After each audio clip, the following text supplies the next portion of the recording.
I was close to a point in which I will be losing hope in humanity. The elites that are running the world, those families are pulling the strings behind the scenes. You think that carbon is the enemy, the virus in COVID and like the terrorism in 9/11. It's the same kind of playbook. Every such emergency is then being utilized and used by the state to clamp down on our rights even more. I wanted to learn about Bitcoin because I've heard that this is a technology that could help me maybe hedge myself against the state. But it may be a digital panopticon very, very soon. Archie. Efrat Fenigson, welcome. Yes. So thanks for having me, Archie. It's a pleasure. You've been traveling all over the world. Yes. Are you a full-on nomad at the moment? I am. Tell us about what you're doing. What are you doing? 3 months I've been traveling around. Where have you been? Past 3 months I've been to United States, 4 states, actually 5 states, and then BTC Prague, so Prague for 2 weeks, then Monaco, then Switzerland, then Germany, and now here in Latvia. And next I'm going to go to Bali, and later I'll hop back at home to say hi to my family, and then I'll start another tour, Europe, and Argentina, El Salvador, maybe Costa Rica as well. Now, you're heavily into Bitcoin, but you're not just into Bitcoin. You're also a massive troublemaker as well. Tell us about... I'm a troublemaker, Tell us about what sort of trouble you've been up to and how you how you became interested in those things as well. Right. So I never wanted to be a professional troublemaker. But you're here now. I was always a good girl, working in corporate and, managing a lot of people, doing some good stuff in tech and marketing for many, many, many years. And in 2020, I got really pissed off when I found out that the state that I'm living in is completely violating my human rights and trying to decide for me what I'm going to do with my life, where I'm going to go, where I'm not going to go, what I'm going to put in my body or not put in my body. And it was just not acceptable for me. It was like one step too far. Side by side, I was also, since I'm a marketeer and for 20 years, what I've been doing is really learning how people make decisions, how you create marketing campaigns that push people to action. How do you create value for people? How do you create narratives in the world? And side by side with that violation, I started noticing that the media is pumping a certain narrative to the population. At first, I thought it was just where I lived. And then I realized it was all over the world because I'm a very international person. I've always been. I've lived overseas for many years and I have a second nationality and I'm always traveling. So I always watch foreign media as well. And when I started seeing that this is a worldwide phenomena, it raised a red flag for me. And I started researching and understanding, why is this marketing campaign going on? And I discovered that there is this worldwide plan to crack down on everyone's rights at the same time. And that was even more unacceptable for me, because not only that you are violating my rights and making me feel like a second-class citizen in my own home where I'm supposed to be safe and loved and accepted, but also anywhere else I go or my family goes around the world, we have to feel like not good enough or not accepted. And then I found out that many other people around the world are like me in that situation. People from all walks of life. It could have been intellectuals, scientists, doctors, lawyers, you name it. Everyone were facing the same problem. And then I saw that this problem, that is a societal problem, although people thought that COVID was a health issue, I really think it was a psychological social operation. And I saw how society is behaving and reacting to the pressure that was being put down from the top. Looking for a secure, trusted way to buy, sell, and hold Bitcoin? Gemini has been leading the way since 2014. Founded by the Winklevoss twins to be a security-first, fully regulated Bitcoin platform. With Gemini, your Bitcoin is protected with enterprise-grade security, backed by insurance, and Type 2 certifications for SOC 1 and SOC 2. Whether you're new to Bitcoin or a long-time hodler, Gemini gives you the tools to stack sats and build generational wealth your way. From simple one-tap buys to advanced charts and trading features, it's all here. Buy, sell, and hold securely. That's Gemini. Gemini. Bitcoin with confidence.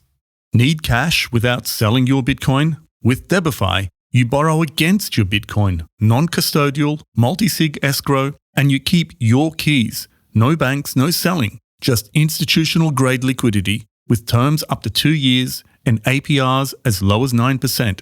All transactions are signed using private keys on your own device. Using a 3 of 4 multi-sig setup, 3 out of 4 keys must approve every transaction, giving you control, transparency, and peace of mind.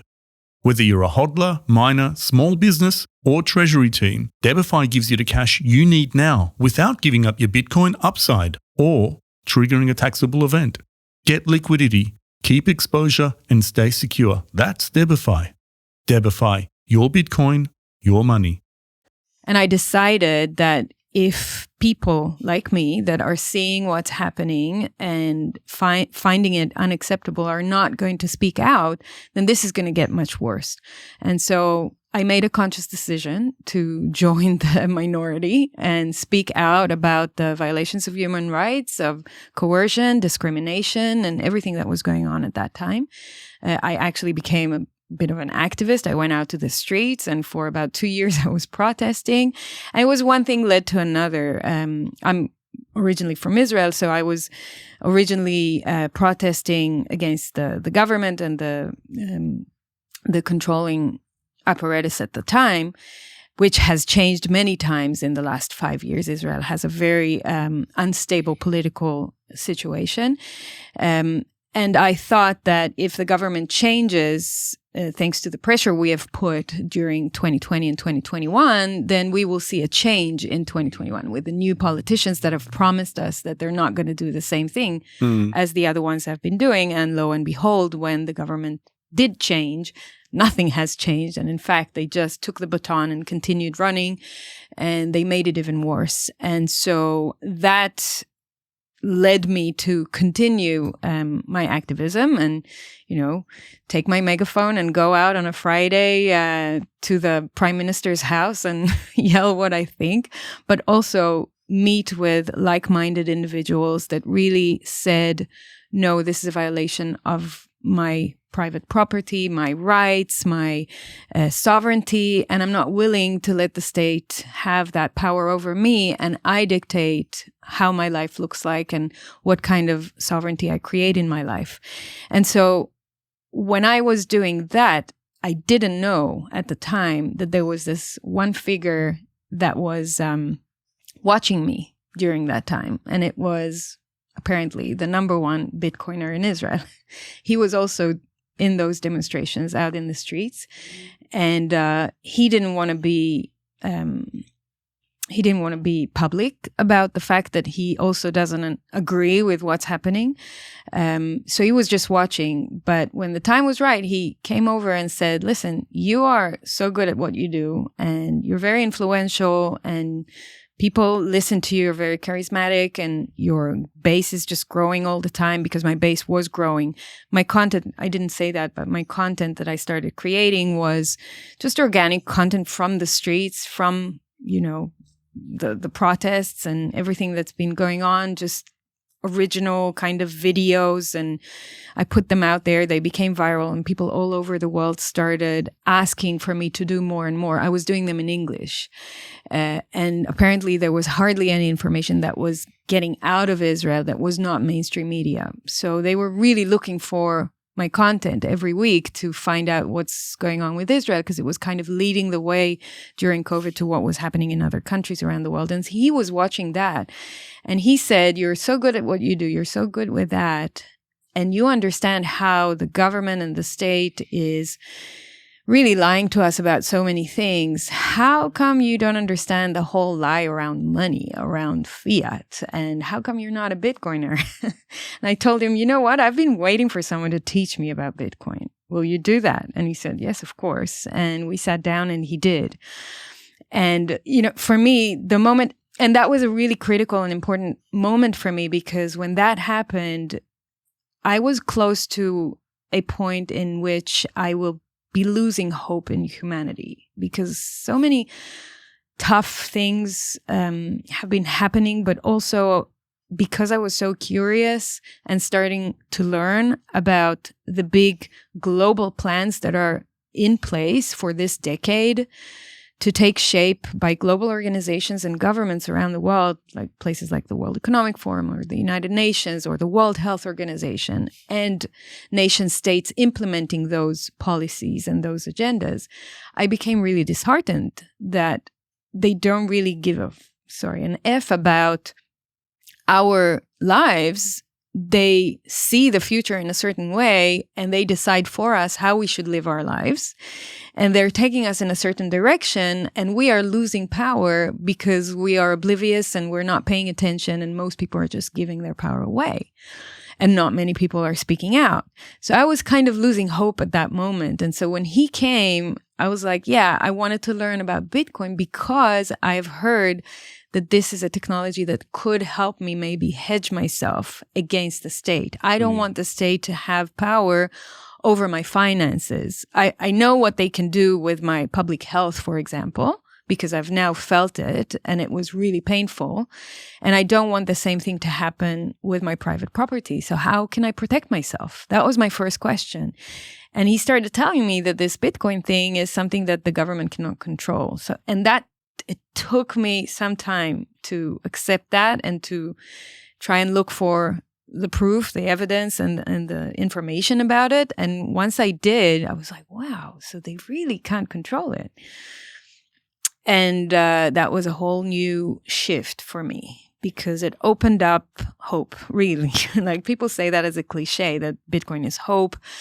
But I could really see that there is an alternative, a parallel way that we can live our lives and kind of extract our energy out of the existing system, putting into a new one, and hedge ourselves against risk. At the same time, I have learned about fiat. Obviously, if you learn about Bitcoin, you learn about fiat. And that was the missing piece of the puzzle for me, because the way I saw it is that fiat is like the oxygen we breathe. It's like the fabric of the matrix. This is what makes us tick. And we don't even know it. Like money and the way money works and the way the fiat monetary system is designed with the incentive structures in place is explaining how all the other incentive structures in all the other systems are operating. It's all derived from it. And once you get that, you're like, I can see the matrix even more clearly now. I can understand how these things are working. And there is a solution. There's another way to do this. So it opened a whole new world for me. And, I continued down my route to seek for truth, to look for the scams and the corruption, and hopefully expose that to the world by means of creating content, writing, and doing my podcast so that I can transfer that information to whoever needs it. But at the same time, infuse as much hope as I can into my content so that people understand that it's not just all doom and gloom. And we really do have a way to hedge ourselves, to learn new things, to develop ourselves in a parallel kind of economy and reality in which we can build stuff that will allow us to preserve freedom and self-sovereignty. So that's my mission today, to just continue, working around knowledge and information, but at the same time offer people hope and valuable solutions just by me sitting with intelligent people like you and my guests in my podcast and delivering that information onward. So I believe I have a very important role to play in this decade. And if you want to label that as a troublemaker, be my guest. But I label that as a, truth teller, freedom lover. Yeah, freedom maxi, really. Like I want to help people see that there's another way and that they don't have to be despaired. They don't have to lose hope in life and in humanity, because there is another way that we can operate. You mentioned that there was a a global campaign to infringe upon our rights. What do you think the source and the genesis of that push is? Where does it come from? That is a long answer, and I don't think I'm best positioned to answer this. There are very smart people doing a lot of great work to show you the origins of, let's call them the elites that are running the world. And I do believe that those families exist and are pulling the strings behind the scenes.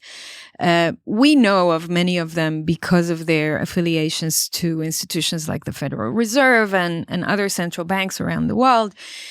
And there is definitely a layer up there that is pulling strings in order to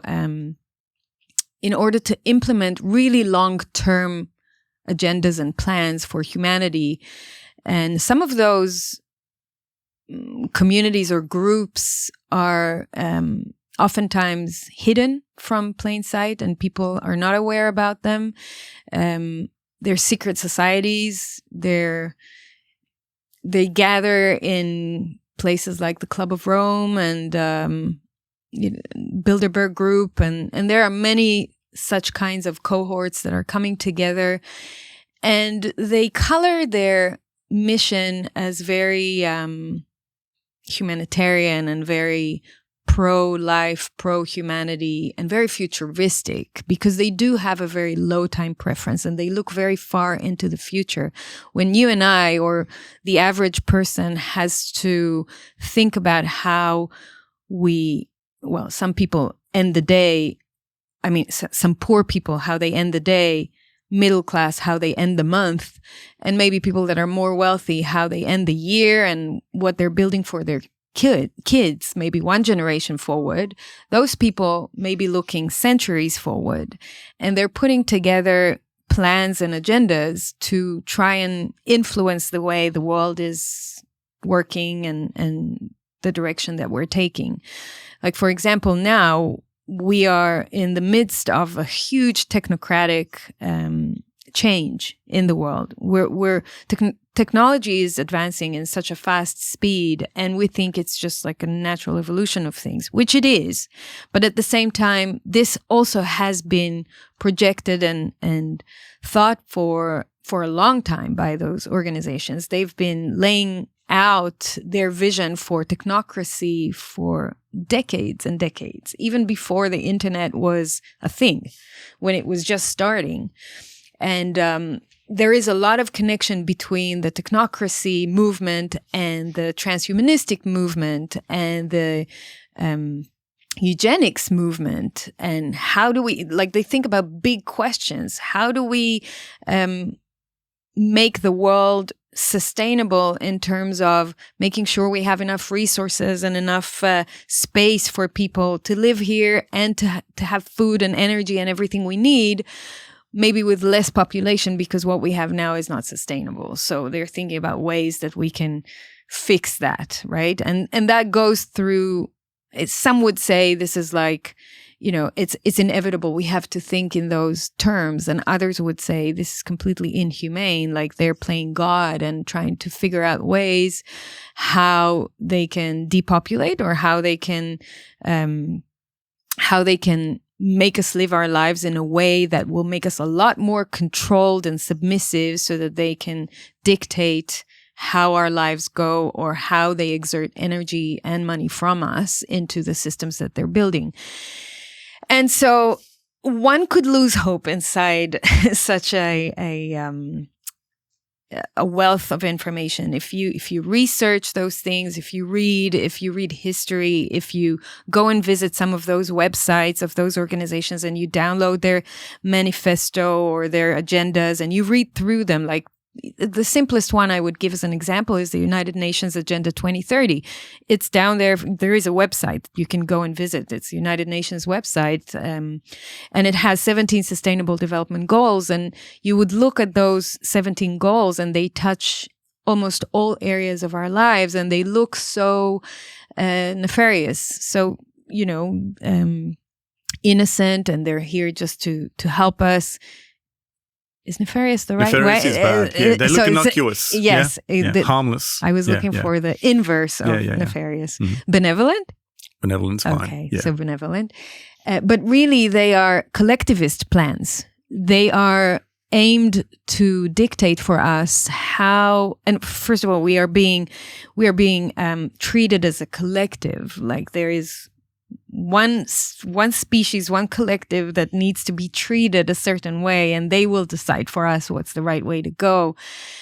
And because of Agenda 2030, that most of the countries around the world, it's 98% of the GDP of the world, 193 countries around the world have signed that agenda in 2005, and they're all obliged to implement it. You're seeing now, when we're in 2025, the implementation of those sustainable development goals towards 2030. They have really ambitious goals to stand in, and they have to implement it because they've signed it. And so you're asking yourselves why in London we have ULEZ, right? The ultra low emission zone. Exactly. Why are they taxing the hell out of us for just driving our cars in places where we didn't need to be fined or pay taxes before? Why are we not allowed to leave the city in a certain way, but now we have to? Why are there no private cars? Why only public transport? Why are they telling me that walking is the best? And I'm not against walking. I love walking, but don't decide for me if I need to walk or take a bicycle or take my private car. If I want to have a private car, and if I want to have a diesel car or a fossil fuel car, why do I need to pay more? Like all those things that are clamping down on our decision making in our daily lives are things that are directly related to how these people have decided that we need to live our lives and what's good and bad in the world today. And I keep saying they, and I don't think it really matters. Like when you think about it, when the lamb is about to be slaughtered, does it care who's going to slaughter it? It's going to be slaughtered. It's going to be a kebab in your, I'm sorry for the analogy, it's going to be a kebab in your pita bread. And it doesn't ask who's going to do it to me. It's just in that moment, it may be asking itself, how do I run away from this? Or how do I save myself? And so I really don't think that it's worth putting a lot of time and attention on who those people are, as much as it's important to put your time and attention on learning what's coming and how do you hedge yourself against it. I think, the DJ Khaled meme, they don't want you to win, but we're going to win. They is a very convenient sort of mimetic tool to be able to frame a problem. And I do wonder, like, with things like this, the scenarios that you've outlined, whether that sort of invisible force, whether it matters if they're actually an organized, concerted effort to do some of these things, or whether they're coincident shared interests amongst a disparate group of people.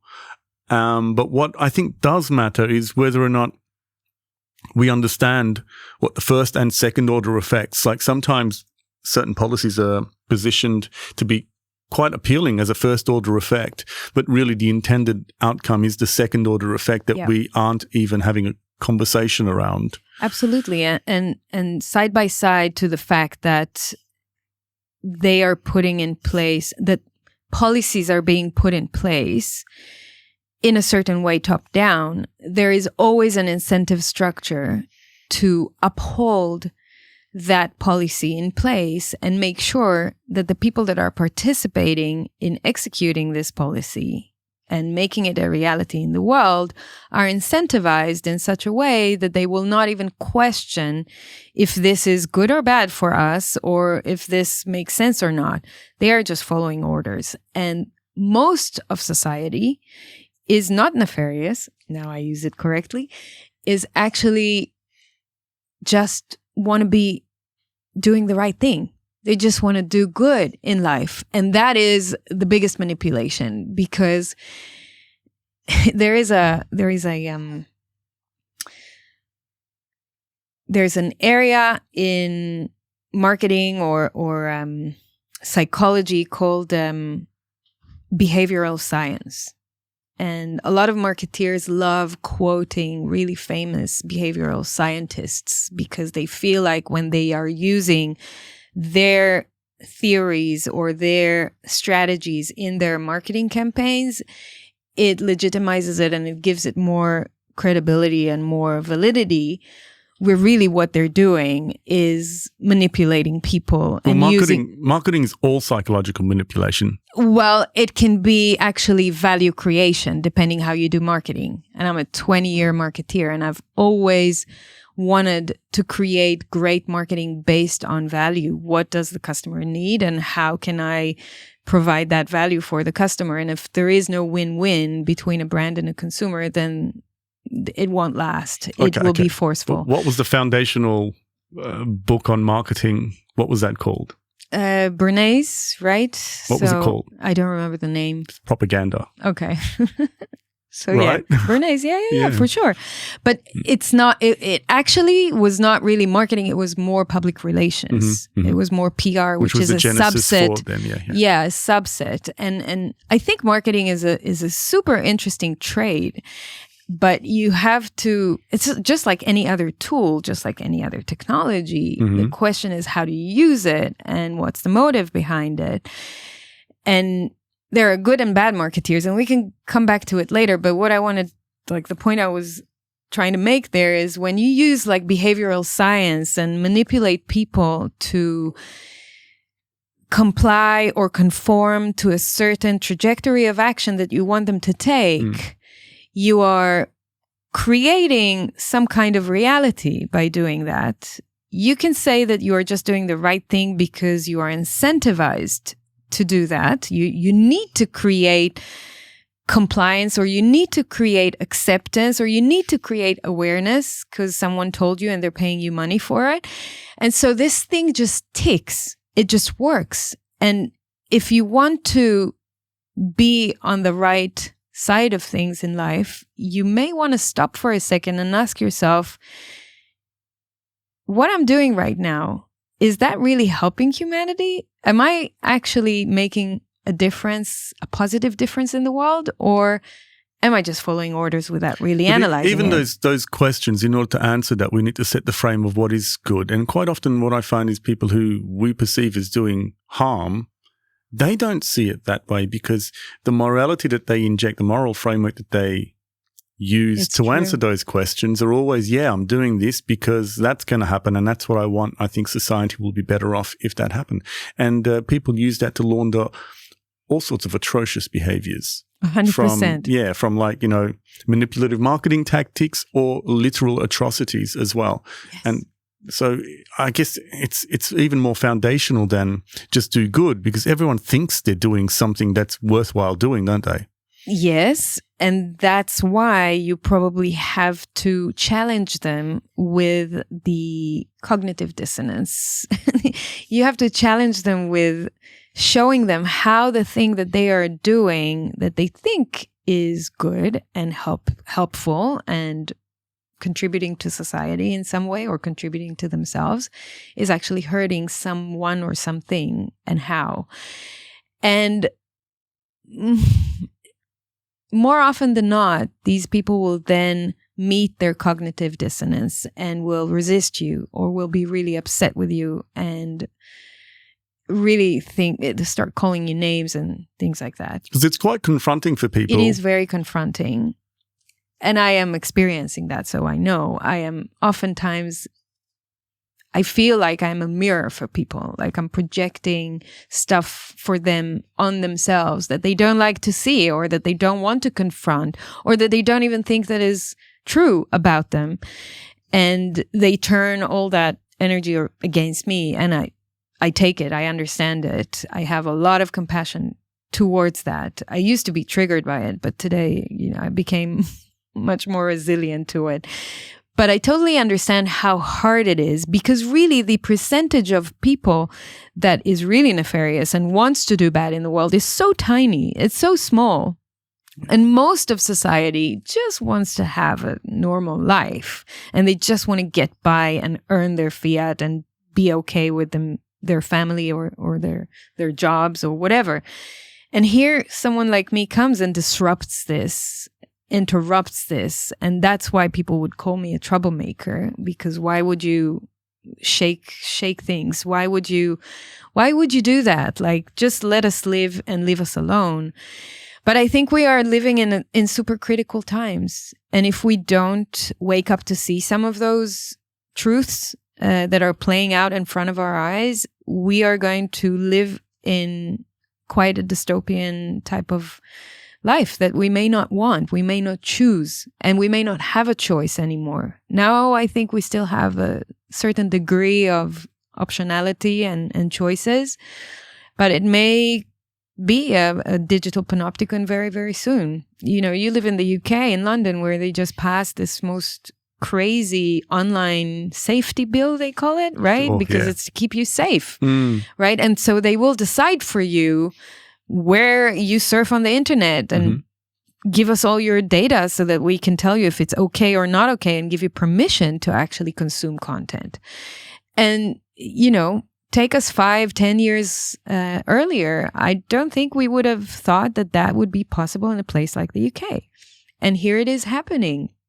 So if that pace is accelerating so much and things like that are happening and no one's saying anything substantial to stop it, it's happening in Australia and Ireland and so many other places around the world, mostly Western democracies. I mean, I think no one is surprised when it happens in China, but when it happens in the West, people are like, what's happening here? But then you get, I call it, all the agents of the Matrix waking up to attack you for saying that this is weird or shouldn't be happening, and that you should have the freedom to choose how you consume content and where and when, and maybe stay private while you do it. And they'll tell you, if you've got nothing to hide, why are you afraid? What do you care? Like, we're exposed today already. And they've given up a long time ago. They have this nihilistic viewpoint of the world where they're okay with their freedoms being completely stripped away from their lives. They're okay living like that. And I am not okay. And I think many other people are not okay. And I think that's why this decade is super critical. Like, we're undergoing so many changes behaviorally, psychologically, consumer-wise, like commercially, and obviously in anything to do with public health, with nutrition, with food, climate, of course, and more wars. Like, this will just go out of control. And the more disasters they are, the more they will find excuses to justify all these draconian measures and laws that they're putting in place to keep us safe.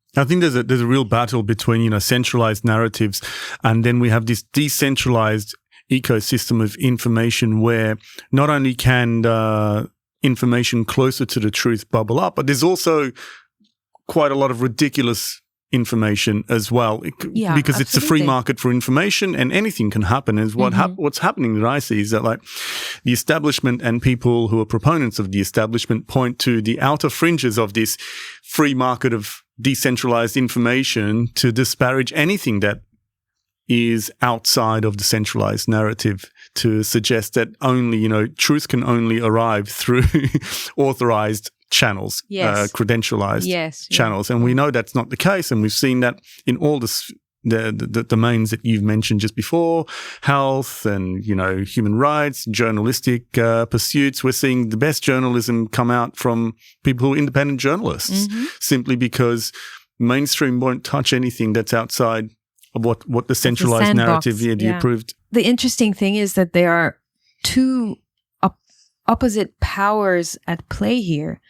The controlled attempt to centralize the power and the control over humanity, and side by side with that, you have decentralization powers.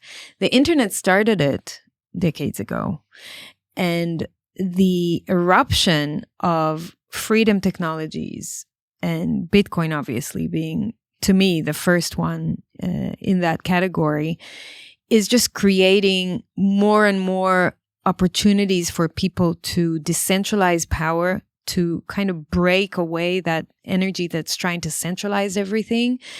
And they're completely inverted. They're completely like polarized. So while this is trying to pull you down and centralize control over you, this one is trying to free you up and give you as much optionality as possible. And people will continue to create more tools and more technologies on the freedom side, and states and top-down control will continue to create more measures and regulations to centralize control. And it's going to be fascinating to see this divide play out in the next few years, when people will be facing more and more opportunities to choose which side they want to be in. It won't be so much you can have everything, you can have it all. Like 10 years ago, you could surf the internet without thinking about, using a VPN or going to that website, or you wouldn't have to think about it. You'll just be surfing in that realm with no consideration. Now you'll actually have to start making choices about how you live your daily life, maneuvering or navigating through this weird reality that has been created. So I think naturally and organically, there will be more awareness created to, you called it the fringes, like the opposing power that is decentralizing power, that is kind of breaking down and even decomposing that energy that is trying to control everything and trying to create more optionality and more decentralization. Yeah, I think there was an explosion of decentralized information when the internet, became popularized and went mainstream. And what we didn't understand is that actually there was this covert effort to capture everything in order to simply monitor and surveil everybody. We didn't understand. I think so, yeah. I didn't understand that was even technically possible. Like when I read Edward Snowden's leaked PowerPoint presentations within the NSA about capturing everything. Now, I'm not a technical person, but I just didn't conceive that it was possible to literally capture and store everything. And when I say everything, it's every single thing that was digital online. And their posture was, let's just capture everything and then we'll find a way to make it useful if a need arises later on. And I found that really shocking. Like, it genuinely shocked me, the scale and scope of what they were doing, and simply capturing all that information of everybody's in a very personal way before even a crime was committed. Like the whole idea that I was brought up with, you commit a crime and in the course of investigating that crime, you go and collect the evidence afterwards. You don't collect everything first and see where you can find crimes. And I found that actually personally jarring. It really shattered my preconceptions of what kind of society I was living in. I'm Australian, as you know. I grew up in Australia until, well into my adult years. And so it shaped the way I viewed the world. Because now you're guilty and you have to prove that you're innocent instead of how we used to live, that we're innocent until proven guilty. The whole thing inverted, completely shifted on its head. Yeah, ostensibly to protect the children, right? And it's always that way. So, for example, for people who are too young to remember, after 9/11, there were all sorts of legislation introduced in the United States, which was then adopted in countries that were allied to the United States, ostensibly to fight terrorism. Yeah. But what we didn't fully appreciate, and everyone at that time, it was such a catastrophic, terrible event. And that engendered, I guess, a lot of sympathy, empathy, and support for anything that would stop something like that happening again. And so people were kind of happy to go along with these anti-terror measures. But then they were used to debank people. Yes. Right? To have your email shut down, to have you fired from a job, to put you on a list, oftentimes arbitrarily, so that you could not be employable. And we discovered that in the United Kingdom, there was a banking blacklist, not solely, but almost entirely of just Muslims and Muslim organizations. And they were placed there. And because it was administered by a private organization, I think it was, I don't want to say who it is because I'm not 100%, I'm not 100% it was them. But it was a private organization that was administering it, so you had no right for freedom of information requests from them. It was a commercial database. But all the government agencies were feeding into it, and the banks were checking against it. And so that came to light probably about 5 or 6 years ago. And then, of course, there were a bunch of lawsuits as a result. But these kinds of public-private partnerships to enact the surveillance state and to hide. And then look at what happened from 9/11 onwards to the whole industry of aviation and traveling. So now we are completely used to and normalized with the reality of going to an airport 3 years, I'm saying 3 hours. Yeah, minimum before our flight so that we can stand in queues like, sorry, but but like they do body scans, right? Yes. Often like they're taking nude pictures of you, like X-rayed. And People don't inflicting realise that. radiation on you while they do it. You've basically got to strip down half your clothing, right? Take everything off, shoes off, belt off, everything. And it's almost like a theatre because you don't really need to do it. And how do I know this? When I travel on the Eurostar, I don't have to do any of this. When I'm nomading now, right? When I took the train from Monaco to Switzerland, from Switzerland to Germany, I was not asked once to show my papers and who I am and where I'm going. And even actually when I got into Latvia, no one asked for my passport. But it's just weird that we have been so accustomed to people asking us for our identity everywhere and proving that we are not terrorists or criminals in some ways. And this is completely overreaching our sovereignty. Like I just, I but get even so... the performative security checks are nonsense. On the way here, I didn't take out my liquids from my bag. I just wanted to see what would happen. Yeah. Nothing happened. But you're supposed to. Yeah. Right? And nothing happened. Well, maybe they missed you. But when I have that, Of they all the people normally... they're going to miss in the line. They never miss me. But I opt out from those radiation checks. Are you able to? I didn't know you can. Oh, yeah. What I do is when I come into the belt and I give my bag away, I tell the guy, I want to opt out. And then he tells the other guy. And then I go in and they say, stand like this with your hands in the air. I'm like, I'm opting out. And then they call a woman to do a search on me.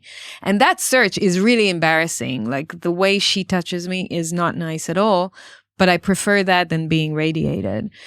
And you can do that. You can opt out anywhere in the world. People are not aware of that. Say in the US, they now started checking biometrics. They take a photo of you. And they all do that this now. has happened in Israel a long time ago, but in the US, it's now being implemented. But people can opt out of that too. They can say, I want to opt out. I don't want you to take my picture. And then you just give them a passport and they check. As a non-citizen going into the United States, anyone you can opt out of that. I didn't think you can. At the moment, it's still possible.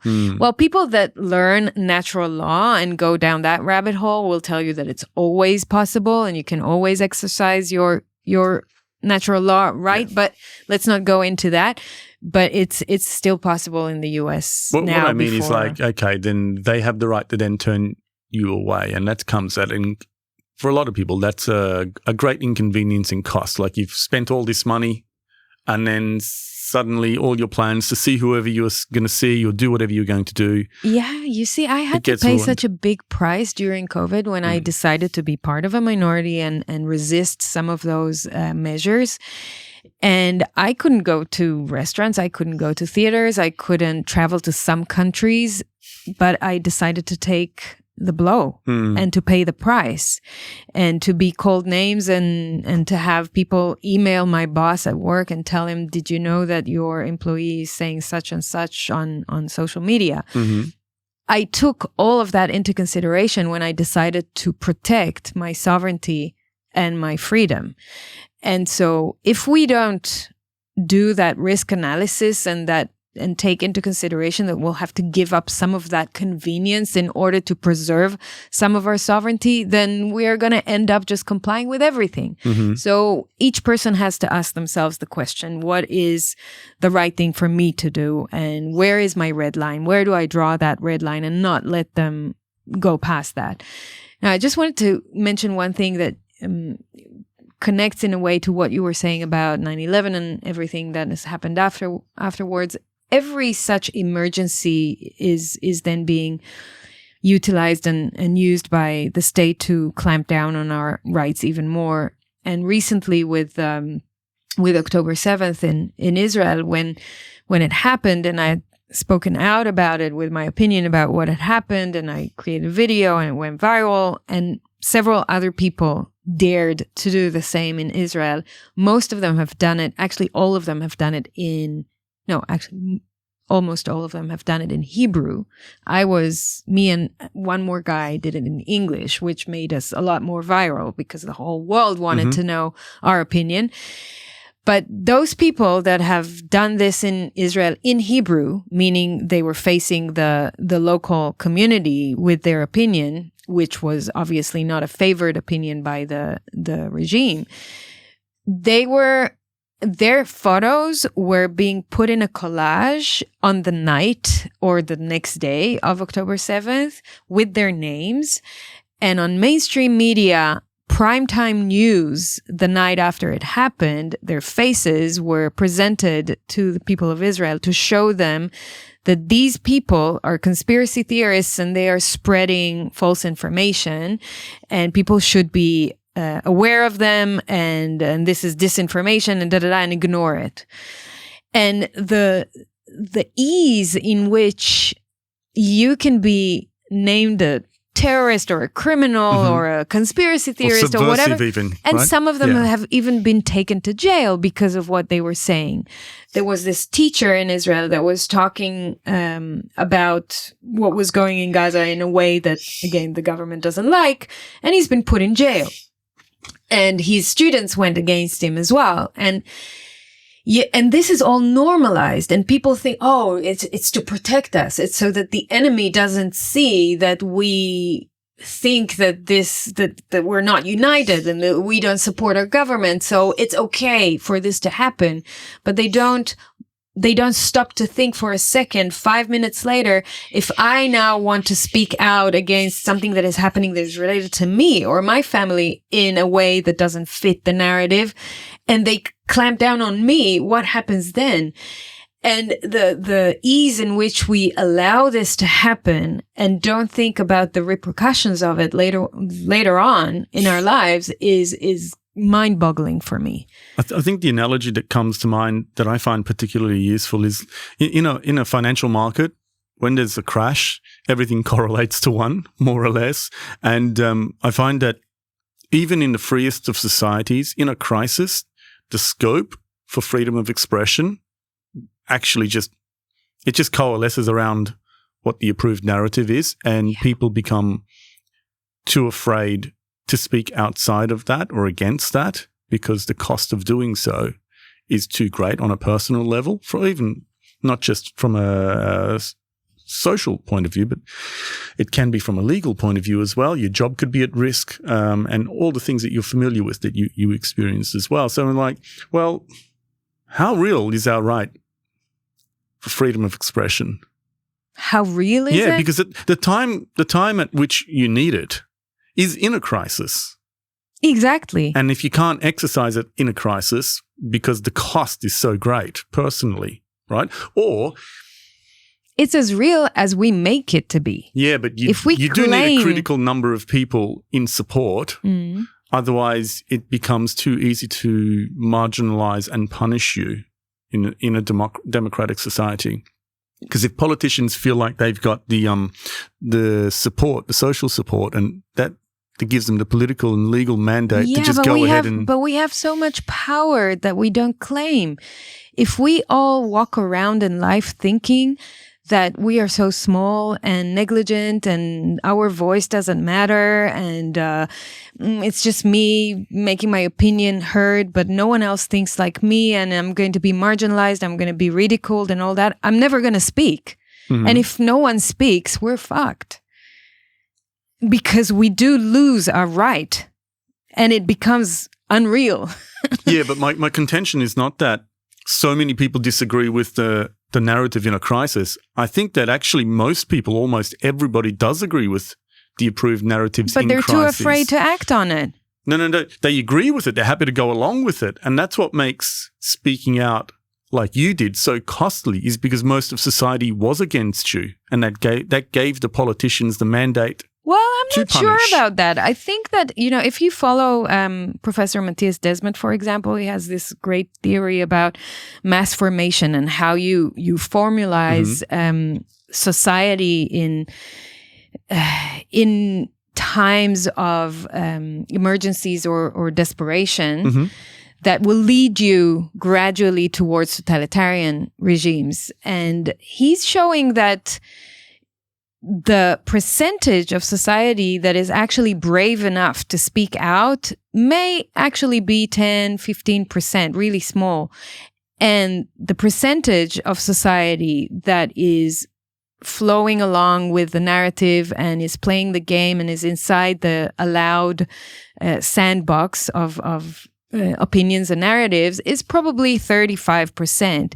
And then the majority, about 50%, take or give, is actually standing in the middle, having no opinion and doesn't really care, but they are easily influenced to each direction. Now, if most of the pull and the power comes from the mainstream media and the loud society that is so fearful, so it's inflicting a lot of that fear on that middle part, then it will influence those people. But he says that 10-15% is so crucial to maintain the sanity of humanity, of that society, because if they don't speak, that 10-15, then that 50% can be completely colored and go to the other side. So we think it's not a lot of people, but people are easily influenced. And I know that as a marketeer. You can really convince people of many things if you do a good job in communication and in building a narrative, and in also maybe exposing the truth and showing them some valid information that they can verify. But we don't do that. We hide things from them. We are being manipulative on them. When I say we, I mean the state normally is like in charge, and the media, of hiding things from people and coloring things in a certain way that will make them believe lies or manipulations. And so Professor Desmet is highlighting how crucial it is for people to speak out, because that could be the only weapon against totalitarianism. And he's showing in his research like how this has been done before the Second World War, in the Soviet Union, and in many other cultures that experienced totalitarianism, Nazism, communism, etc., etc. And during COVID, we were on a slippery slope to go to that direction. I think some changes that have happened in the West recently with Trump, etc., has maybe taken us again on a different course.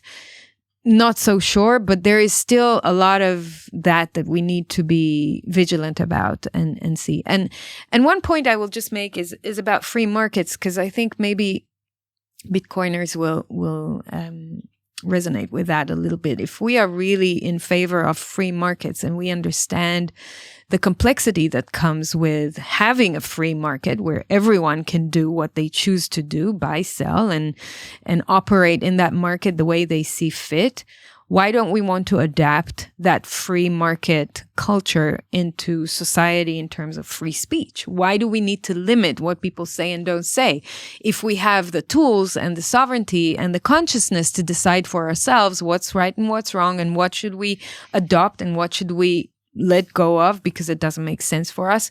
Just let the market decide, right? And when we are controlling and regulating and putting more and more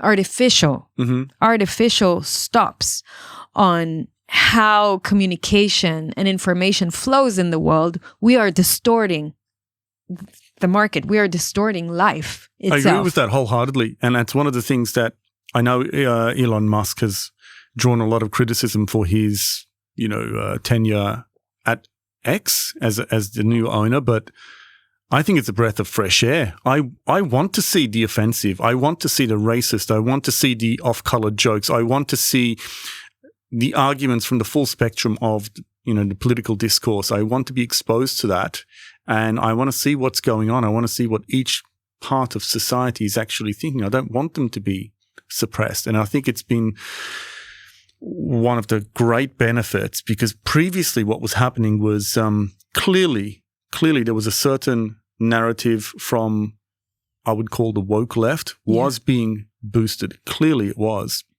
And it was given a prominence that it had never really earned from an organic point of view.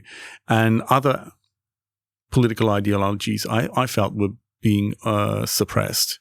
And now we have much more of a balance, I think. I see a lot less of the woke stuff, but much more of the traditional left stuff as well. So what I call like the working class left sympathies, topics, issues, and much less of the woke stuff that we were sort of inundated with and led to believe was the rump of leftist ideology. Was really most leftist ideology is rooted in workers' rights. Right? And civil rights as well, like some of the things that you spoke about, which allies much closer to, for example, libertarians than we were led to believe under the previous regime, that libertarians and people on the right were enemies of people on the left. And I'm like, I actually don't see it that way. I think there's quite a lot in common between the two. And we were not, because we weren't seeing organic expressions of the full spectrum of the political discourse, we were led to believe that actually, like, it's only conflict between these groups. And it's not the case at all. Actually, they've got quite a lot in common. And we're seeing that now. I mean, we don't have to really go into the issues, but we're seeing that now in a number of issues where you're seeing previously unallied groups saying, yeah, we kind of agree on that. Yeah, right? Absolutely. I never would have thought that. I think this proves the case for how divide and conquer is their pervasive tactic to get us to fight with each other so that they can do whatever they need to do. But the moment you understand that you have stuff in common with someone from a group that you never saw yourself part of, you understand that this is bullshit on the most part. When I was in the streets during COVID in Israel, I found commonality with religious people. I'm secular. I was never religious, and they were in the streets with me, and we're supposed to be like not in the same group. Yeah, sure. Not in the same group. And they were lovely people that really believed in sovereignty and human rights and freedom. And it was really a revelation for me to understand that this is complete bullshit. It's not about left and right. And oftentimes it is also such an artificial way to create those boundaries around us so that we belong to one group and not another. When we understand how this thing is how the matrix is built to control us psychologically and consciously, and through money as well, through incentives, then and we can really try and shift our awareness and our consciousness to a different frequency that thinks about the world in a different way, that perceives things in a different way. We're not too afraid to hold feelings that may be hard to feel. We're not actually being taught about feelings at all. We don't even know that feelings and emotions are the key to understanding consciousness and operating in the world in a different way. Then we're very limited by our five senses, and we always think that the reality that we live in is just what we see and feel and smell and hear, etc. But reality is so much broader than that, and consciousness is so much bigger, and we can then discover that there's not much that really divides us, but there is even more that unites us, and we're not stopping to think about that, about the commonalities, and about the fact that if I exert war and violence and conflict over you or over my neighbor, then I create that reality at every given moment where I am. And I contribute to that collective consciousness around the world. And if I start working on myself in bringing peace and love and calmness to myself in my own body and life and environment, then I start rippling that out in my environment, and I'm changing so many things around me, and people don't operate like that. They think that the solution will come from this politician that will decide what's the next move of the war or what's the next agreement that's going to be signed. They don't even see how much power they hold to allow them to influence the course of things in the world. Mm. So. We're talking about the power of the individual. We've got financial sovereignty through Bitcoin, and then we've got the freedom of expression supposedly enshrined in, our legal frameworks in the UK. We don't really have a Bill of Rights in the UK. We don't really have the freedom of speech in the UK. We have it by custom, but not by law, right? There's no constitution. No, in America you have the Bill of Rights in the Constitution. We don't have a Bill of Rights like the Americans do. It's just through custom, through common law custom, basically. Israel doesn't have either. No, I don't think we do in Australia either. And politicians are really dead against establishing one as well. Of course. She's like, no, we want the option to pick and choose when and how we apply our power, coercive powers. So I'm just trying to sort of pull out the threads of the Matrix attack, right? Because we're all familiar with what's happening with the financial aspect. We've got financial sovereignty, the debanking, the fiat attack through inflation and all the rest of that. And then we've got, briefly, we sort of touched on, I guess, how would you call it? Would you call it like information access suppression with the Online Safety Act in the UK? But we're having censorship. But yeah, we're having censorship more and more around the world. So like Spotify is now starting to ask for government ID. Why does Spotify need government ID? I'm listening to music. Wow, really? I didn't know that. Yeah, in the UK, Spotify is asking for ID. Interesting. Yeah, it was all over the timeline last week. of people. I haven't been asked yet through the app. Right. I use a free version right now. Right. I paid for it for a while. I'm like, I don't get any value out of this. It will happen on any platform that is big enough. They categorize it according to size of platforms. So there'll be some websites that are too small for them to chase after and try to enforce anything.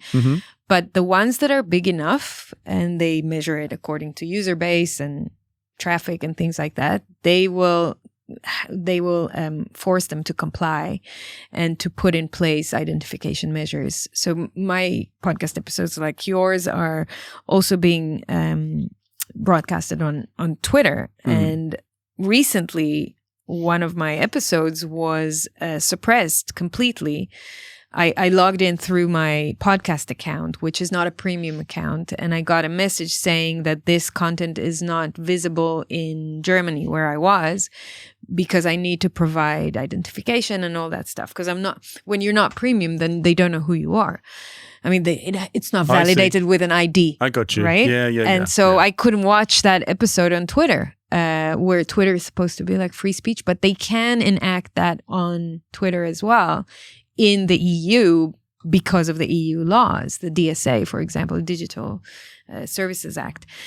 And that will continue to improve, quote unquote, improve with time for the EU and the West countries that are putting those measures in place. And everyone will have to identify themselves, whether it's on the ISP level or on the state level, in most of the big platforms and the big websites. So I want to ask you, what other attack vectors do you see? Because we've spoken about COVID, how that was a platform to attack, I guess, your bodily autonomy. Yeah.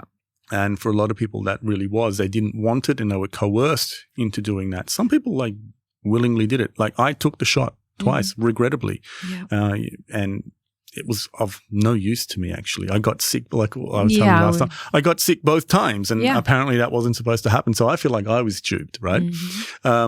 Many people willingly took it. They couldn't wait to take it. Right? Yeah. It was I remember. So, but that was an attack vector on people who didn't want it, right? And as well as people who thought they should take it, it turned out to be not a very good idea for many, many people. And then we've got, the debanking choke point 2.0, which was kind of, it started in the United States. Something similar happened in Canada with the truckers' protest. Australia is kind of loosely also implementing similar things. not in a sort of programmatic way like Choke Point 2.0 was, but there's certainly instances of people being debanked. We know that many banks in the Western world are enacting, you're doing Bitcoin or crypto or whatever, and it's just no explanation, no recourse decision to shut off your banking. We've had many people report that on the timeline. And then we've got the Online Safety Act, which is kind of like a censorship, information access suppression. What other vectors are there? Because a friend of mine who's similarly minded, he's got a bugbear about 15-minute cities, and I'm not I haven't looked into this stuff. I don't even know if it's real. Yeah, it is. What is a 15-minute? So that's another attack. So that's another vector, and let's touch on two. So one is climate agenda, and 15-minute cities is a subset of the climate agenda. Let's go through that. Okay. What is the climate agenda? And then the next one is CBDCs, okay? And we'll get to that. But the climate agenda is basically, they're one of the 17 sustainable goals for the United Nations Agenda 2030 is climate action, and it has to do with all areas of our lives. It impacts everything. And basically there are very aggressive goals for all countries around the world to mitigate their carbon emissions by 2030. And then later they have further goals for 2050.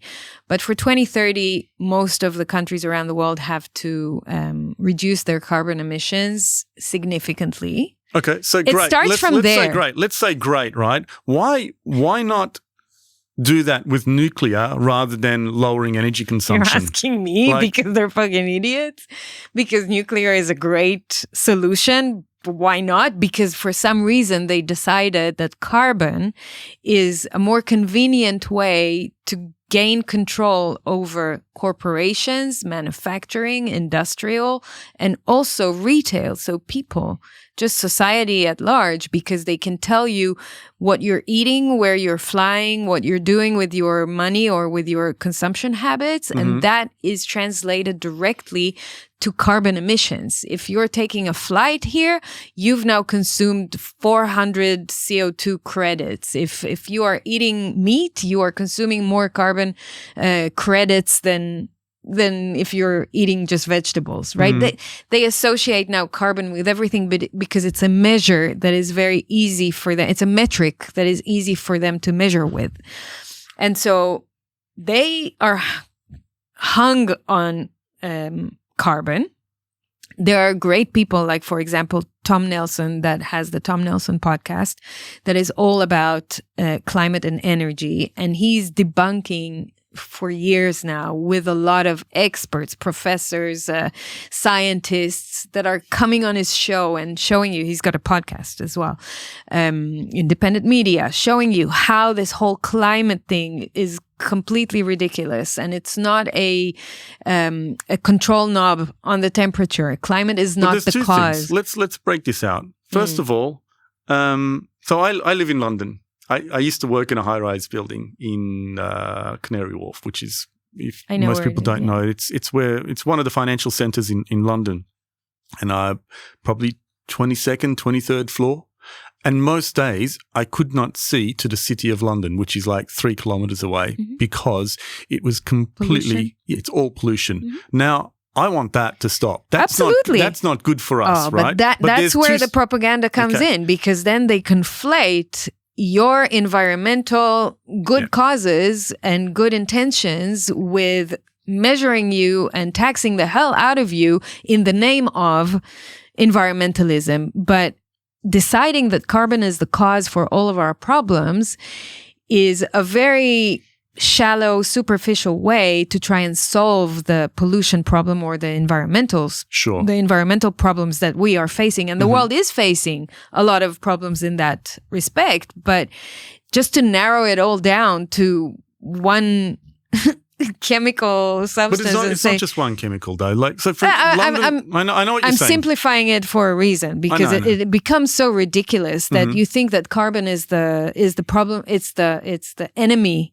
that we need to now fight, like the virus in COVID and like the terrorism in 9/11. It's the same kind of playbook that they're finding this new enemy that you have to fear from or fight or go against, and and you think that if you manage to win this one battle, everything's going to be right. And it's so stupid. I agree with that. And I was going to say, like, London's gone through this twice, once with the Industrial Revolution, and it was basically just all soot everywhere, smoke everywhere, because London was just a whole bunch of factories and the air was disgusting. And you see some very old buildings, they're still covered in a black sort of veneer, right? Yeah. And so you can still see that, and they cleaned that up, and then they had clean air once more.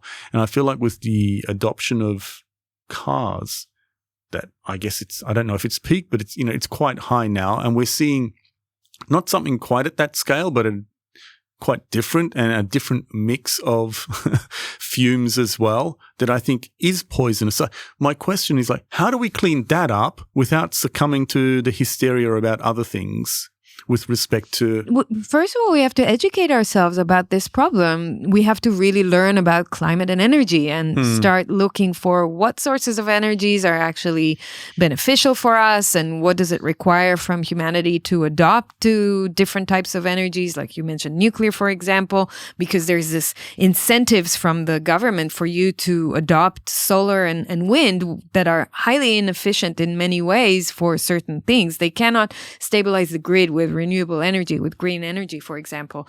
And so their solutions are very superficial and not adequate for what society needs today. And the fact that they are putting this problem in the top of their agendas, like if you listen to Ursula von der Leyen saying climate is still in the top of our agendas, we have to solve this thing first, is ridiculous. Is there a more useless politician in the world than Ursula von der Leyen? Did we talk about this today, or was it the other night? Like, I just want to mention it, because you mentioned cognitive dissonance earlier today, and I just want to point out the utter stupidity of the example we were served this week, especially how you compared sort of democracies with what we might expect in China, or Russia. And she was on stage earlier this week, and it's just pure hypocritical, comedic, and just tragedy. It's a theater. Tragic in the fact that people allow this nonsense to go on.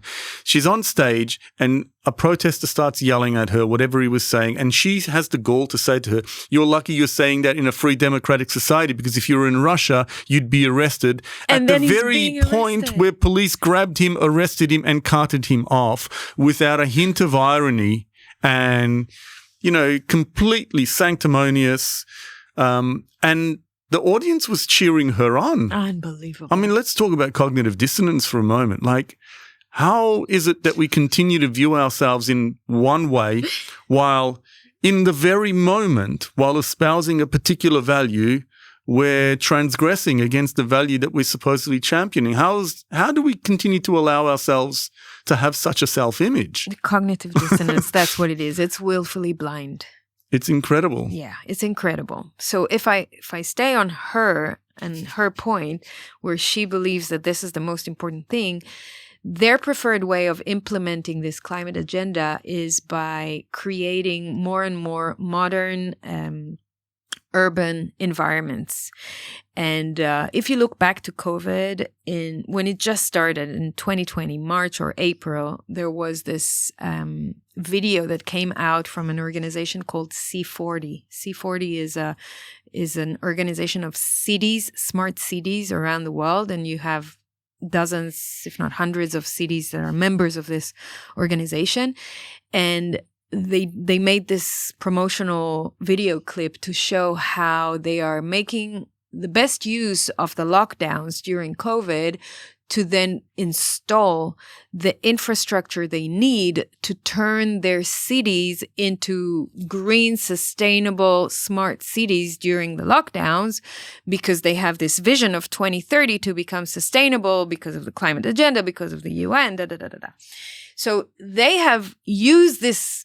And then you ask yourself, was that a coincidence that the whole world became locked down at the same time, so they can actually do that in most large cities around the world, to turn them into this highly surveilled 24/7, CCTV cameras everywhere. London has more than 1 million CCTV cameras around it. It's insane. And that's all part of the smart city, 15-minute city movement. What's a 15-minute city? So 15-minute city means that within 15 minutes, you'll be able to get to all the essential amenities around where you live. So in your neighborhood, you'll get to the laundromat and the cafe and the community center without having to take your private car. You'll just be able to walk or use the bicycle within a 15-minute route. Okay, so that's basically what it means. And in order to create that kind of environment, they have to build up. They have to build a lot of high rises and buildings so that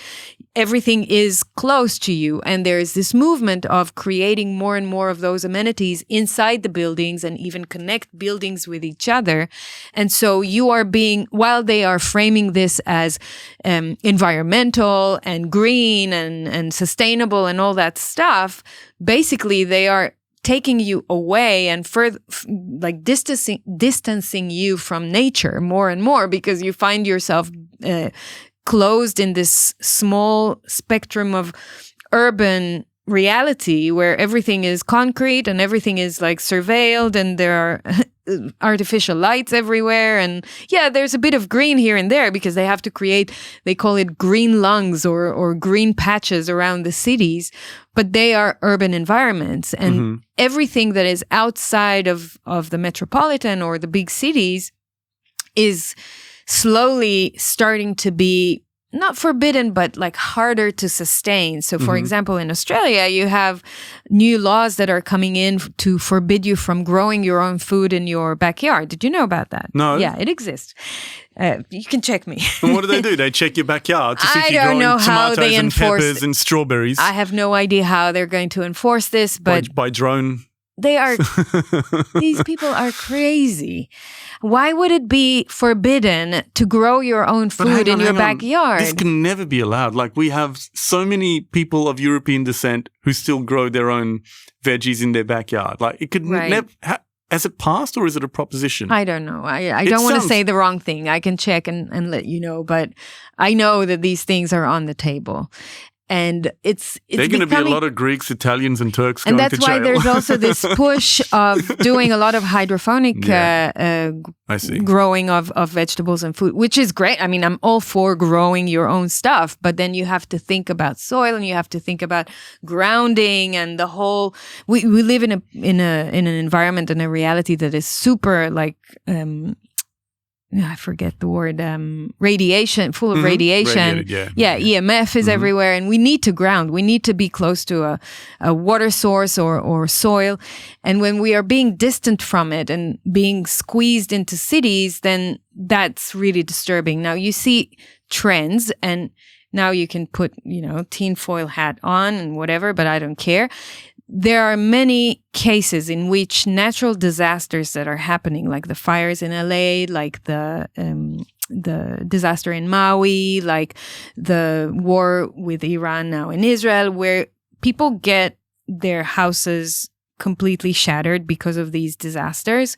And then you wait a few weeks and then you see the state or the municipality coming in and either confiscating land or forcing people to give up their private property in order to, like, for your safety, right? To create like a new type of building for you where we force you to give it up in order to come into this high-rise building and to squeeze you into that type of living. Now, in Israel on October 7th, full villages were uprooted because of what has happened, which is completely understandable when you have such a threat. But then a village of like 500 people or 300 families was taken and put into a building in Tel Aviv, in the center of Tel Aviv. Like a whole village is then replaced with one building. Village in the outer suburbs, suddenly you're in downtown Tel Aviv. Yes, because now the state is helping you because we're in emergency mode. I understand that. Let's find you a temporary solution. We put you in this building. But then after 6 months, 7 months, 8 months, 10 months, 12 months, the people are asking to come back to their village. They're not allowed.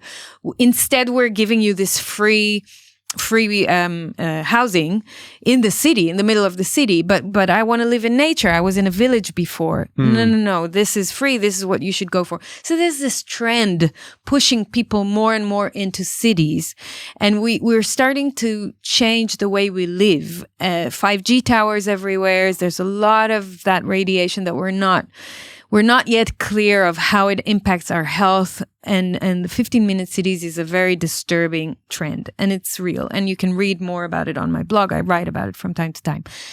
So that's one vector. The other vector, and that's all related to climate. And there is a lot more where that came from. That's why I recommended Tom Nelson, for example, because he covers this topic in length for those who want to go in that direction.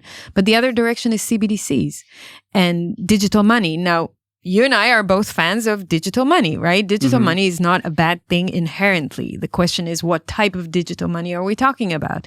And when we're talking about state centralized digital money that is programmable, and by using that kind of money, they can actually control what we do and how much freedom we actually have, then that is becoming super dystopian. And 130 countries around the world are in the process of implementing different stages of pilot processes for CBDCs around the world. And on the most part, I'm talking about retail CBDC, meaning your payment app for your daily use. In fact, the EU is implementing CBDCs, which are called the digital euro, in October, 2 months from now. And it's going to be a 2-year phase. It's not going to be like, okay, overnight, everyone has the digital wallet of the digital euro and they have to use just that. This is going to be an incremental phase, which in 2 years, they're going to get you used to using this. And they may even give you some free money and, airdropping, etc., and incentives in order to use it so that your habit can start fitting the new reality in which what you do is highly associated with the Central Bank of Europe, the ECB. Now, the ECB may decide to go through commercial banks in Europe, and each country may develop it a little bit differently. But they are working on a distributed ledger technology pilot between 48 different central banks around Europe. So this thing is very real. And while it's offering convenience and speed and reliability because it's your central bank, it is fiat and it is highly controlled, highly surveilled. So there are two aspects of why this is not good for us. One is control and the other is privacy. With privacy, you can claim, I already don't have privacy today in my financials. There's credit cards, payment apps, everything else I use to transact and to use money today is already not private. Fine. Let's say you don't care about privacy. But what about control? If they can program your money and decide what they do with it, then you are highly controlled. And you can be, if today we already have the problem of being debanked and our bank accounts closing on us as if we were criminals and terrorists, now it's even easier where they can just switch on and off the digital wallet. Right at the source. Yeah, super easy. It becomes even easier. And money can expire as well. Exactly. And there's a geofence feature on it as well. You can only use it in certain kilometer radius around your house. Now, tie this together with the 15-minute cities that we were just talking about. Imagine that you have this new project of a 15-minute city in the neighborhood that you live in, and your municipality has now issued the give me a name, Chelsea token, right? There's now a Chelsea CBDC, and the people of Chelsea can now use that token to buy from grocery shops and pay for services and use that for their daily habits in their community. The municipality then decides to geofence that to Chelsea only. So you have the certain amount of money in your digital wallet that is now conditioned for use only in that geographical location. But you say, hold on, it's my money. I decide where I want to use it. I want to use it elsewhere in another city or overseas. No, I'm sorry, you can't. So, the options of what they can do with that kind of technology are insane and endless, and we shouldn't give them that power. So I definitely call people to resist, but it's not enough to resist. You should study about Bitcoin because there is another way to go. And CBDCs will happen in some countries, not in all countries. Most countries are actually starting to understand that they go too far with the retail implementation, which we just gave as an example. And instead, what they'll do is just replace the wholesale side in the back end. So they'll be, instead of having just normal fiat, they'll have CBDCs in the back end, which is okay, you can say, because it will make them more efficient, etc. But they will still go the CBDC route and spend a lot of your taxes money on the implementation of these kind of systems. And we both know how corporations work and that the governments are very limited with how effective they can be with implementing and launching a new technology. So they will do a private-public partnership here to put that into market. And in order to do that, they are going to spend a lot of your tax money to get that done while you have Bitcoin at the same time that doesn't need all that bullshit. And you can just opt out and decide to move to another system that is already working and has been working for the past 16 years. And in fact, it's working even better every month because you have layer 2 and Lightning network that allows you to do immediate payments and all that stuff, cross-border payments. All those use cases that they are now experimenting with CBDCs are already implemented in Bitcoin and working. And we've been testing it for you, so it works. So CBDC is happening. The US is taking a slightly different trajectory than CBDCs. They are banning it, but at the same time, they are approving nation-state approved stablecoins. And stablecoins, I see them as a good and bad kind of invention. They are rails for Bitcoin on the one hand, and they are a bridge between the traditional finance system to the cryptographic or digital financial system. And they are probably an inevitability. So if it wasn't for stablecoins, there'll be another invention that will help us move or shift from fiat to Bitcoin at one point. The outsourced CBDCs. Yeah. So and they have really a really good product market fit where they have found the right user base in hyperinflated countries in the global south that people really need other money than their failing fiat. And so they adopt stablecoins and it works and it's fine. So that it is doing something good in the world. You cannot deny that. But at the same time, it is helping to globalize and further allow the fiat beast and the US debt to continue to grow. So it's a good and bad. It's a yin and yang thing. And there's not much you can do about it, whether you like it or not. You can bitch about it, where a lot of people are doing that. And they are also dooming and glooming themselves with going, stablecoins equals CBDCs. Okay, and now what? Are you want to continue bitching or you want to just learn about Bitcoin instead? Yeah. So, I talk a lot about this topic and I research it and I do my public speaking about that topic because I believe that with the right education about digital money and programmable money and the different alternatives you have, you can actually understand how you can navigate this period and make yourself more immune to the control of the state and develop your own sovereignty around financials. So you found Bitcoin through your, I guess, growing activism that started with COVID. Yeah. Do you find a lot of the people that you come across dealing with many of these issues that we discussed, they're more amenable to Bitcoin as a result of their awareness of those issues? I think so. A lot of my audience is that type of audience that had woken up during COVID and is more open to hear of new tools, technologies, and solutions to help us find more sovereign ways of living.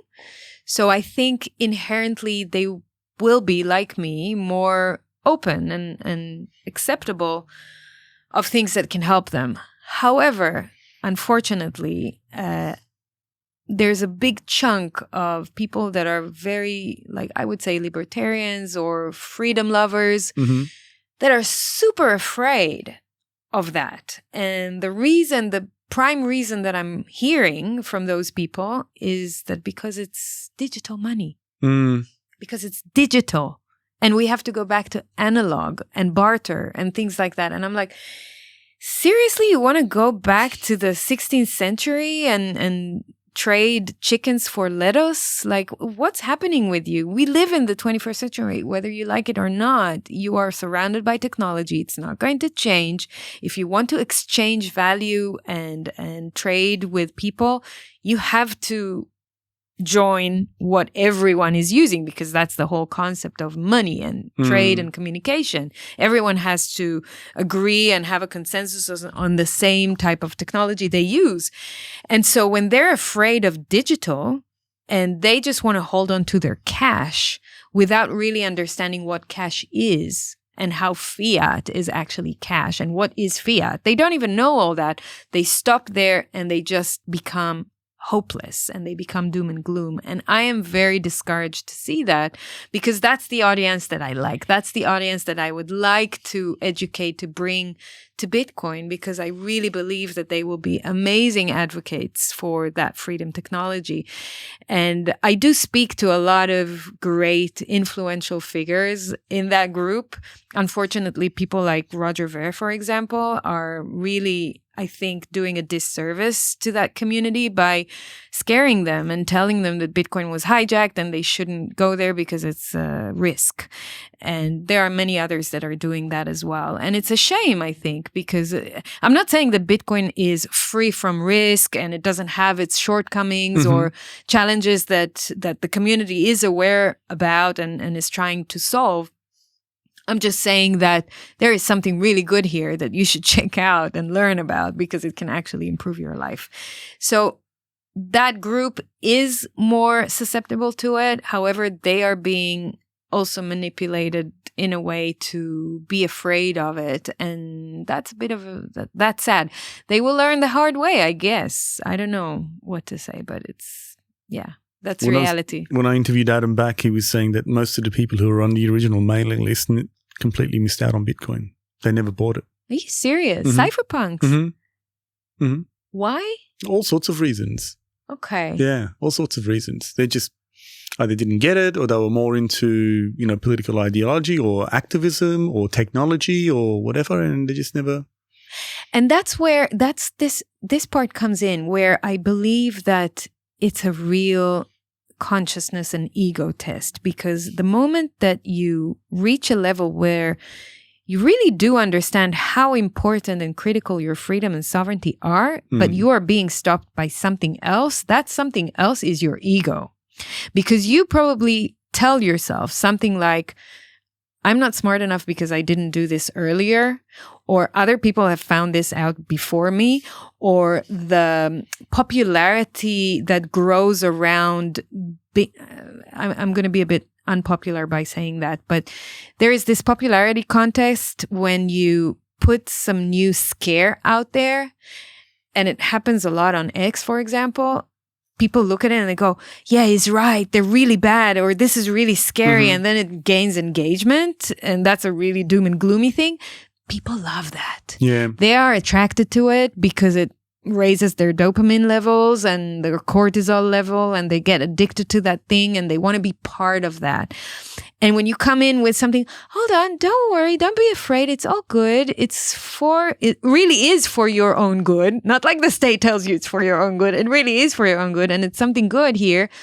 They kind of get too attached or too addicted to that fear-mongering community, and they want to continue being part of it, and they don't want to let go of that risk or danger that they have now discovered. And I'm a dissident person. I'm a critical person. I'm vigilant. I am very critical. So I understand the need to check everything and verify and be very suspicious. I get it. But at one point, you have to let go and say, oh, okay, hold on. For 5 minutes here, I'm open to listen and consider. Maybe there is also something new here that I haven't taken into consideration, and I want to learn something new. And most people are, too lazy to want to learn something new, or are too hang on their fears and want to continue holding on to them because it's much easier psychologically. So I always say, alongside alongside embracing your freedom and sovereignty, you have to do mental and spiritual work and introspect to always question yourself. Am I just being annoying now, holding on to my old habits and beliefs, or am I able to be curious and humble enough to put it aside for a second and check something new and learn something new and maybe find a new solution? And if the answer is no, I'll bring back my suspicion and hold on I think to most people are waiting for a shortcut whereby a perceived authority figure will tell them it's okay. And whether that's, the New York Times or The Guardian or HSBC or Barclays. Joe Rogan. Or, seriously, yeah, probably, I mean, probably. For some people, yeah. Authority, any figure. I mean, even more mainstream than that. I know he's a really prominent podcaster, but he is not. He does not reach hundreds of millions of people like the New York Times does. Here's the thing, Archie. That group that we were talking about.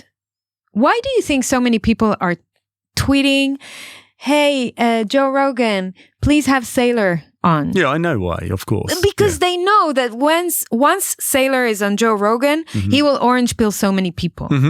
Because it is working and it's influential. I agree. And so even if Joe Rogan comes out and says, or Elon Musk, Bitcoin is great, so many people will listen. So they need authority even from the good side. Not just from the politicians and mainstream media side. We have developed another side, and we just have to be sophisticated enough to understand that we're just looking for permission. We're just looking for an authority to tell us that something is okay, regardless of who this authority is, whether it's a prime minister or a Joe Rogan.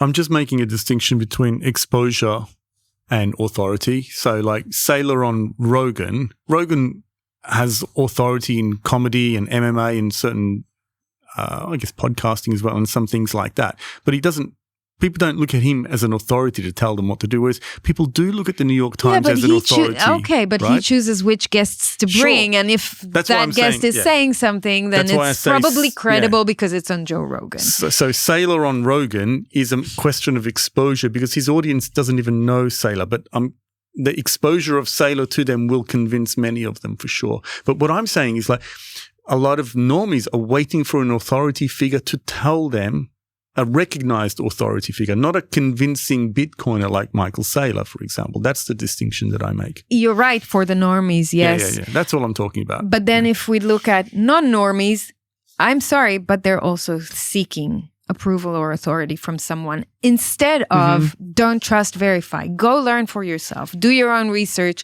You don't have to listen to Saylor saying it, although it's great, right? But really, you can find the answers yourself. It loops back to what we started talking about and how much we think we don't have power, how much we think we are not significant in this world. And if we only take the agency back and go research something for ourselves, we may discover something new that is really beneficial for us. Efrat, thank you so much for coming in to speak to me. It's been such a pleasure to actually get to know you a little bit better over the last couple of days, but also to have a nice discussion with you about all of these very concerning trends to impinge on our rights. And I know that you've been a champion of individual rights and sovereignty. And I look forward to seeing more of your work and getting to know you better over the years, let's hope. So thank you again for coming. Tell people where they can find you. Okay, they can find me on X, but they can also find me on Substack, on Nostr, and I may just give you one link where they can find all my channels because I'm completely decentralized. Sure, happy to post it. Thanks once again. Thank you for having me.